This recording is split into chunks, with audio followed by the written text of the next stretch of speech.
What does your nervous system do in silence? When the drama has finally settled and your life looks like it's calm, stable, and peaceful on paper.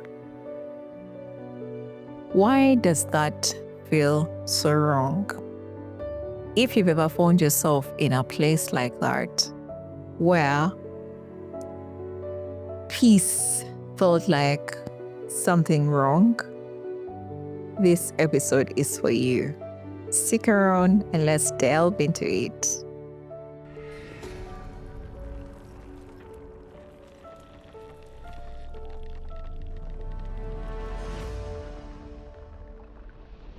Hello and a warm welcome back to the Unfiltered Truths podcast. We're still doing the homecoming series. Speaking to you is Sandra. And if you're new here, this is a space where we untangle the deep emotional things that bring us back to who we are. And basically, that's it. Life and it's everything, ups, downs, and in betweens. And if that's the kind of conversation you want to be a part of, please subscribe and join this community. Where do we get started? Let's get started. Are you excited as I am? I feel like this episode is basically going to be Loki speaking to me. Yeah, I had to say that. It felt nice saying it. Anyways, there was a time in life where which story can I share? Let me think of something.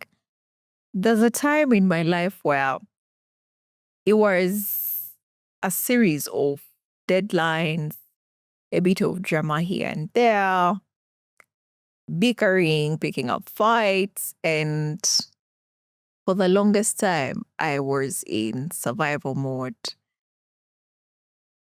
And after a period of time, of course, I did the work and I was much more stable. Weirdly, I think I missed the chaos. And I would oftentimes find myself recreating the chaos that I once had. And this is something that is not just about the individual. It's a biological kind of response, if I could say, where your bodies and the brains are being meshed up in this chronic survival mode that they perceive calm as a threat. And constantly you find yourself in that cycle and you just don't know how to get out of there. If you feel you have been that kind of person or you are experiencing that, you are not alone. You're not broken. It's your biology trying to do all those things.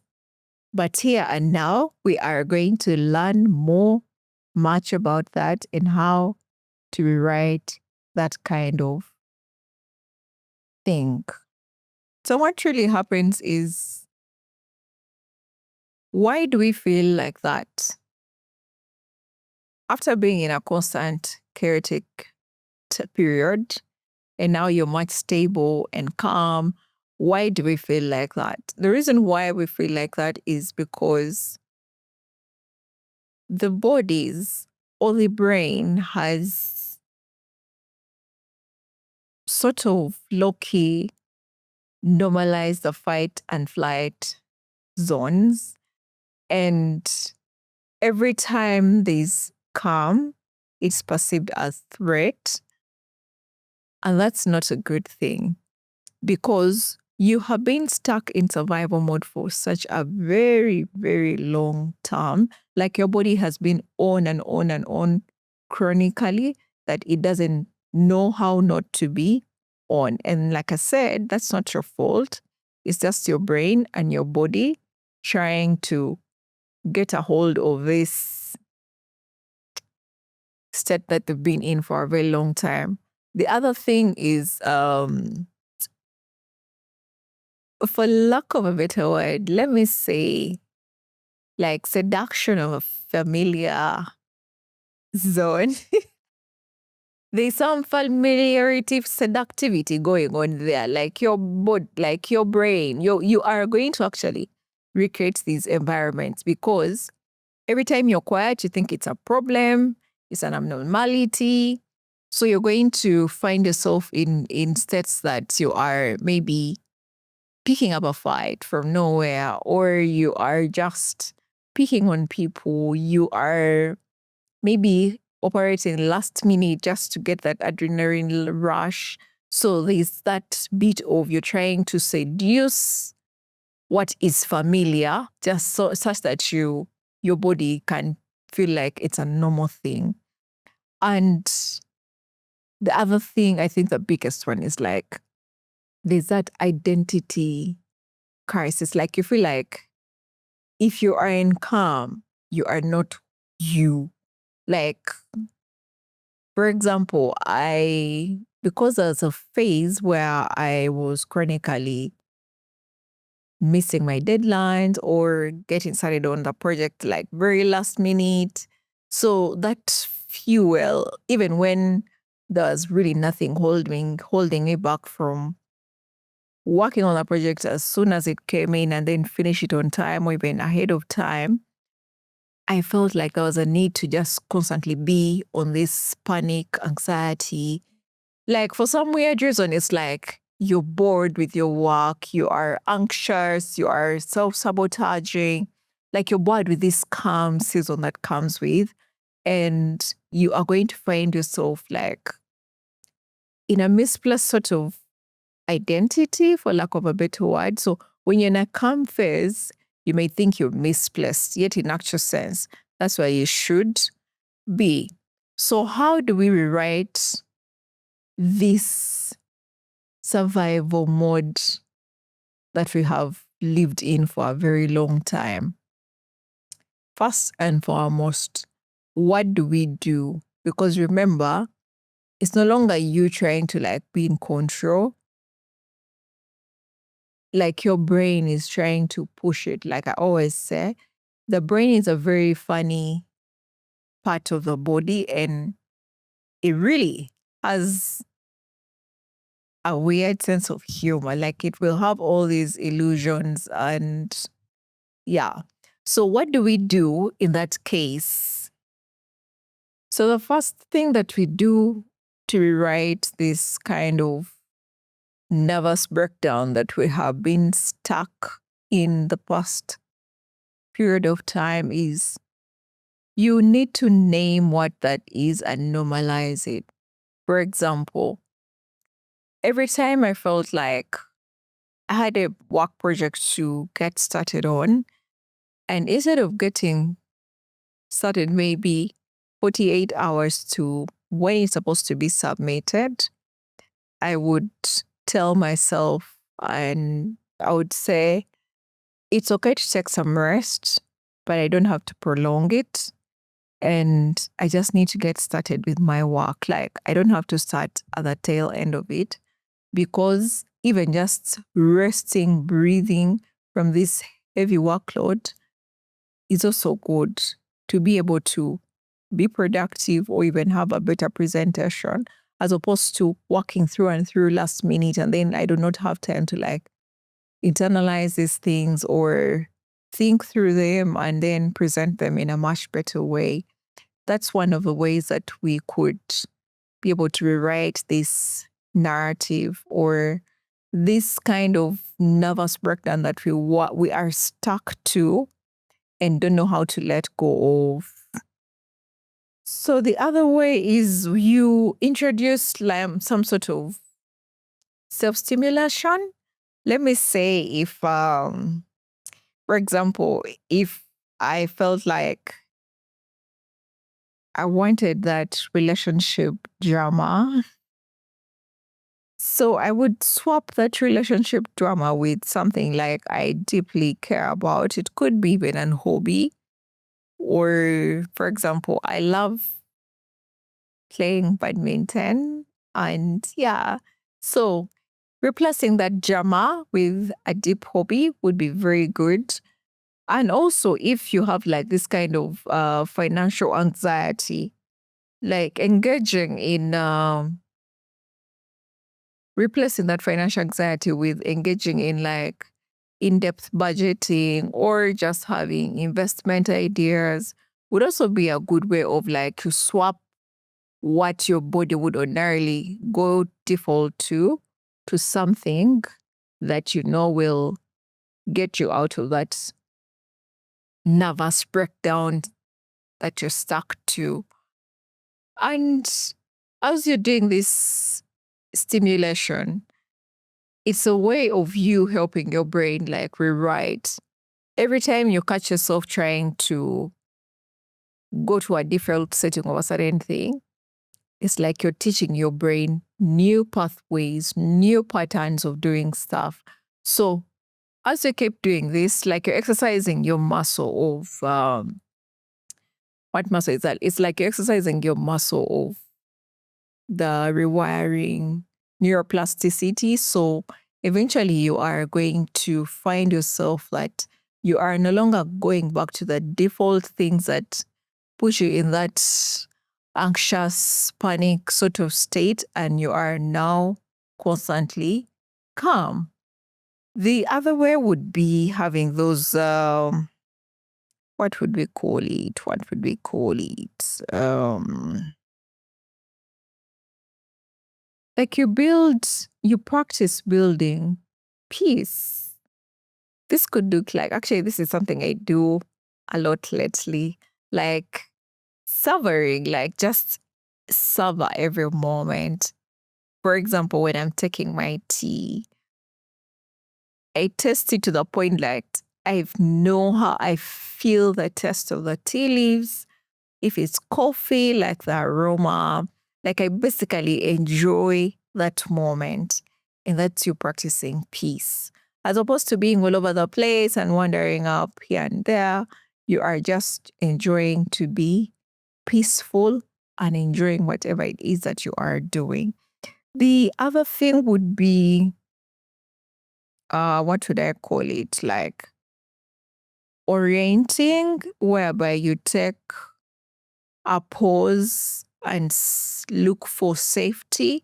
For example, I used to say I have OCD, but I don't say I have OCD. I'm just safe. I'm just well oriented. I'm safe in that kind of area enough that I check if my door is closed, my windows are closed, and that just gives me peace and comfort that I'm very safe.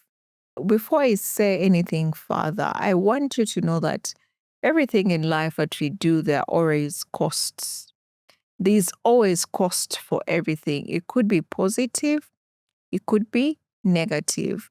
Every time you feel like you are bored, you're anxious, you're back into self-sabotaging because you are in this space of calm and you are trying to like find ways of recreating a chaotic environment that's not peaceful, that's unstable, you are going to have costs that come with that.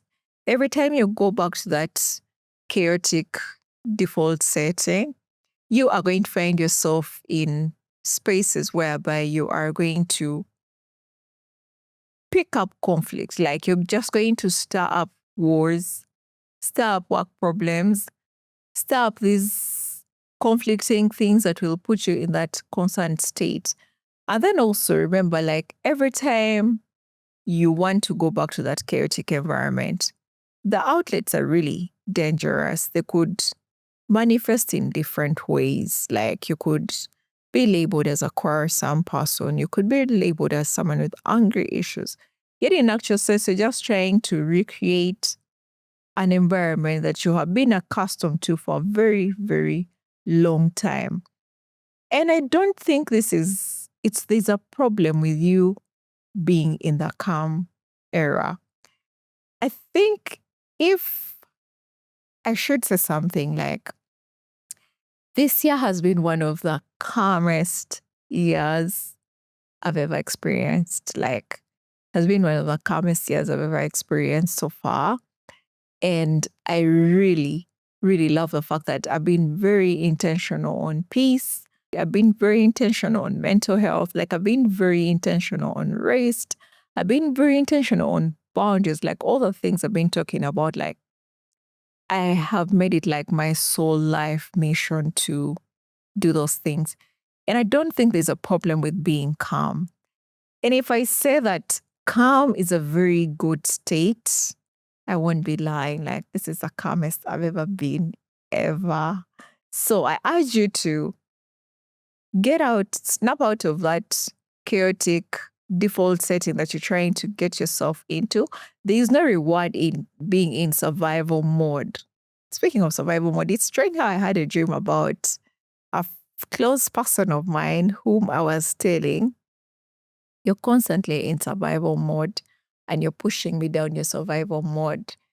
In my working life, I know this person operates on survival mode, and I think I should share this episode with them as I'll be doing my CTA. This will be for me to them. So as we get to the close of our episode, I want this to be your takeaway. Stability is not a strange feeling. No. It's actually one of the most freeing feelings you can ever have. Don't feel guilty for rewriting what your narrative, what your default system has been, what your nervous system has been accustomed to. And taking those small baby steps, living in that micro moment, even if it's just a 60 minutes seat of quiet, breathing in, breathing out, like if that's what it takes to be calm, to savor that moment, please do that. And if this episode resonated with you in one way or the other, or you felt like, there's someone I know who operates in survival mode, and they definitely need to hear these words, please share this with them. Don't forget to like the video, because this only helps us reach the people that need to listen to this kind of message. And most importantly, let's subscribe and remain subscribed.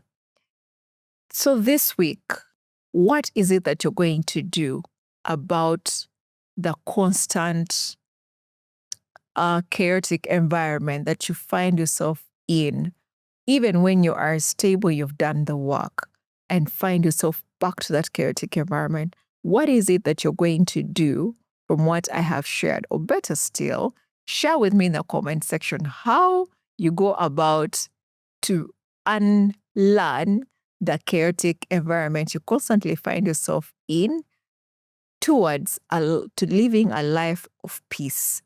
Remember, this is Sandra, your host, reminding you that peace is not instability. Peace is actually a prescription for a stable, long life. Until next time, see you then. Bye. I value the time you've put in to watch this video. Thank you so much from my heart of hearts. If this message resonated with you in one way or the other, please subscribe. The purpose of this podcast is to bring hope, restoration, and resilience. Let's share this video with every one of us that we know is going through something and needs comfort